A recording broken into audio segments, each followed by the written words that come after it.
It's time to do the comic book retrospective. Now, normally Eric Breen would be with us, but he's out this week. We had technical difficulties, so we're going off the Marvel and DC train. We're going to go to the independent comics, something from someone a lot of you know, Destroy, with 2 exclamation points, from Eclipse Comics in 1986, Scott McCloud. And here with me to talk about that is award-winning editor and comic writer, Joe Corallo. How you doing, Joe? I'm all right, Wes. How are you? I'm doing good. A lot of people will recognize the name Scott McCloud from understanding comics and making comics, but maybe they've never actually seen a comic book created by Scott McCloud. And I'm going to say this. The guy is a fantastic artist. This might be the most kinetic comic book I've ever read in my life. It was almost like Rampage with a couple of superheroes. I was one of those people. I'm coming up. I'm learning about comics. You hear about Scott McCloud understanding comics and all this stuff, and people talking about, oh, he teaches like, you should, read this book to really get it. But the thing that jumped out at me was like, okay, but I hadn't been hearing a lot of those same people talk about the different works he had done, to really get it. Because when you see things like, oh, it's Stan Lee's book on how to write comics, or it's, like John Romita Sr.'s, like Marvel guy, like those kind of things, you're like, oh, I get that. I know they've done a lot of work. So I had to dig a little and start reading some of his stuff, and Destroy was something I read some years ago. A friend of mine, Glenn Hauman, had a copy that was out in his living room. And I was like, I've never read that. And he was like, go read it now. It's not a long read. You'll be fine. Like you can pick it up, read it. And yeah, it was phenomenal. It's like a big oversized floppy. And it's a little extra. It's like 32 pages long, and yeah, you read just that one comic alone, you'd be like, I get it. I get why he writes books about how to make comic. It's interesting. He talks about the inspiration behind the story on his website. I did do a little bit of research, and this is what he said about it. I got the idea when I first heard people complaining about a Marvel comic called Super Boxers and claiming that it was nothing but senseless violence from beginning to end. I thought this sounded cool, but was disappointed upon acquiring a copy to discover that Super Boxers included a plot, characterization, and other distractions. It wasn't pure. Destroy was my attempt to get that right. And I will say this, he gets it right, because this thing is action-packed from beginning to end, but you could really feel the love that Scott McCloud really has for comic books. He really embraces the absurdity. Like, he's got this kind of stated character. He's the police commissioner that's watching everything happen, and he feels like everything's normal, and it really kind of he's not being too meta about it, but he's certainly embracing the absurdity that comes along with being a DC and Marvel fan, and I really appreciated that. Yeah, there is a lot of subtle stuff throughout. There's a lot of stuff that they also really hit you over the head with. Obviously, I mean, the whole thing starts with the one superhero screaming destroy in like downtown or in the financial district or whatever, Manhattan. He's familiar with New York, and he's going into detail on exactly where, oh, they're on this street and that street. And you can tell he's putting the work in with that. And then with the commissioner character, his daughter is, Babs. Yes. Which, obviously, Barbara Gordon, going for that parallel. And early on, she's talking about how it's my fault this is happening. And he's like, blowing her off. And then later on, you find out that it is very much, in a way, her fault. So yes, we start out, and this says, if you were a fan of New York City, you're probably going to like this comic book. You can tell that Scott McCloud not only likes comic books, he does like New York, because we open up, we do have this hero turned bad. His name is Red Basher. He's in New York, and he's just destroying things. He's saying destroy, as you said. And then we have Captain Maximus. He's flying in. He's been called in by the commissioner, not Gordon. He's just the commissioner, but his daughter's name is Barbara. And he's going to fight him on the streets, and you get very much early on a sense that these two have a relationship. Something has gone wrong, and Red Basher has broken bad because of some type of relationship. And I did appreciate the fact that Captain Maximus was kind of needling old Red Basher and saying, listen, you need to get over this girl. She made the right choice, obviously saying she chose me, and this is all kind of coming out of a love triangle. And they just destroy New York City. That's exactly what the comic book is. Absolutely. And when you're looking through this, the detail in all the buildings, the perspective, he he nails perspective throughout this whole thing. It really gives you a sense of depth and length on these streets. There's a helicopter throughout, and he's kind of able to use that helicopter to help with the perspective along the way. And it's just, uh, it's so good. There's so many action lines and speed lines throughout this whole comic. One of the cool things he does at some points when the action gets too chaotic, he was actually hiding like the speech bubbles behind pieces of falling debris and stuff, which I thought was really cool to accentuate, the chaos that was going on. He does a couple of other things that I think are really smart. And I mentioned earlier, this comic book is very kinetic. You see a lot of speed lines and whatnot. There's one pose specifically that you see where Captain Maximus is like flying down the streets, and it feels like he's flying like a million miles an hour, as you would expect a superhero to do. It's kind of cool that it's in black and white. He even does a 9-panel grid, which are so boring nowadays. And it's the most exciting, violent 9-panel grid you'll ever see in your life. And it shows you what you could actually do with this writing trope that's being misused in comics today. That's great. And then but right before that 9-panel grid on page 10, pages 8 and 9 are spread there. And the top of 8 and 9 with the Cap was punched and he's just flying across, and it's like all these people getting knocked over and the newspapers going everywhere and the food and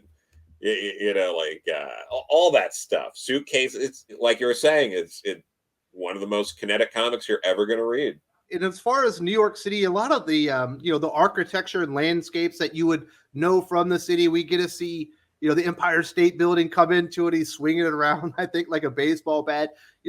Obviously, you got to go to the Statue of Liberty and kind of destroy that as well. And you could just see how much fun he was having with this while interweaving in the slightest amount of plot possible to explain why these two heroes, or one of them's a villain now, but obviously they're fighting through the streets. And we do get the moment, it appears that Captain Maximus, he's got the upper hand on Red Basher, and he's kind of finishing it or whatnot.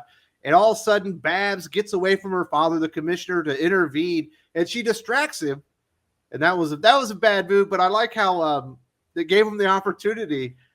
Is this the part where he swings his arm around like you would see in a cartoon? He's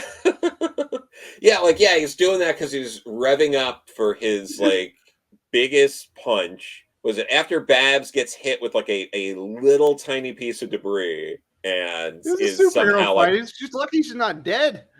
Yeah. Good Lord, she's been struck senseless by that pathetically small piece of flying debris.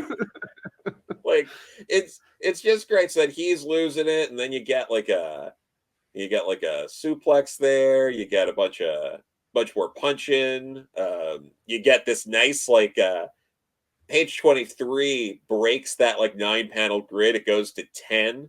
Because the bottom row is 4 panels instead of 3, and that again, that's a cool way of sort of pushing the medium there, and it's just as he's just screaming destroy over and over again.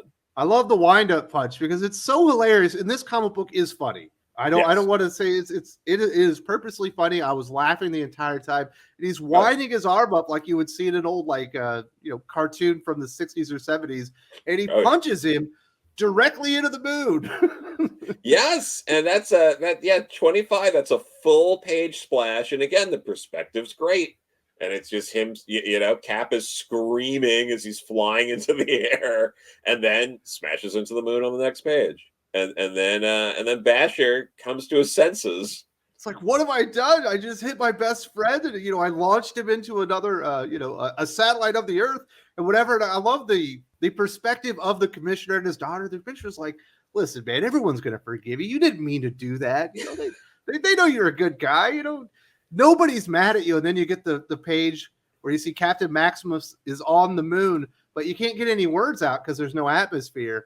But it lets you know that he is cursing into the wind because he's so furious that he just got punched into the moon. The lettering gags between that and then the next page when he's flying back down to Earth, you can't make out what's in the balloons until the second to last one. You start noticing that probably says destroy. And then the last one, he's screaming destroy as he's coming back to punch Red Basher from space. And that last panel of him screaming as he's inches away from punching Basher is just perfect.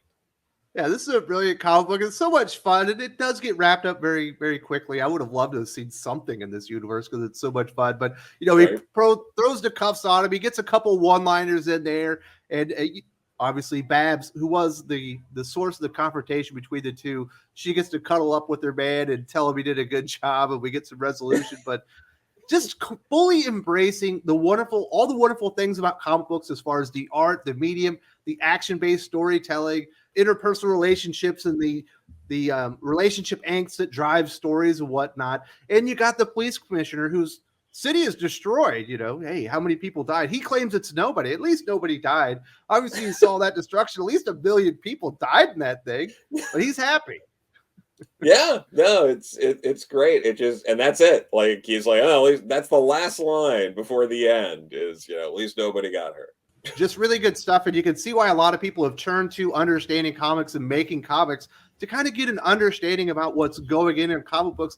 And Scott McCloud definitely has an understanding of how to make an action-based story and do it in a very fun way, really embrace the action. And he is a fantastic artist. Like, there is no denying that. Absolutely. Yeah, no, he's great. This isn't, I don't think this is collected anywhere, but you could still find it like around, probably 15, 20 bucks, maybe a little more. The boat probably set sail on, sending a check for $80 for an original page from this to Scott from back in 1986. But good news if you have a page from it. It's probably worth a lot more than $80 now. So most definitely. And if you want to get this in digital, that's how I read it. It's black and white. It looks fantastic. You get all the details, and you can really zoom in on there, and you can see how much TLC put into this. He really just wanted to make an insanely violent, beginning to end story with very little plot, like he was promised in that Marvel comic that disappointed him. I wasn't disappointed in this at all. I was a little apprehensive when you suggested it. I was like, is that famous enough to do a retro one? I was like, he wrote the books. This will be good. But man, this made my year. I was smiling the entire time. I loved it. Yeah. If you get a chance, definitely read Destroy from Scott McCloud. It is brilliant. Absolutely. So next time we do the comic book retrospective, Eric will be back with us, and we will finally hit that Thor comic book. So we apologize. There were some technical difficulties, but we'll be back on track, back on the Marvel and DC stuff. I want to say thank you very much to Joe for talking about this wonderful comic book, introducing me to it, because I probably never would have read it. Do you have any final words on Destroy? Yeah, it's check out Scott McCloud's other work at the time, Zot.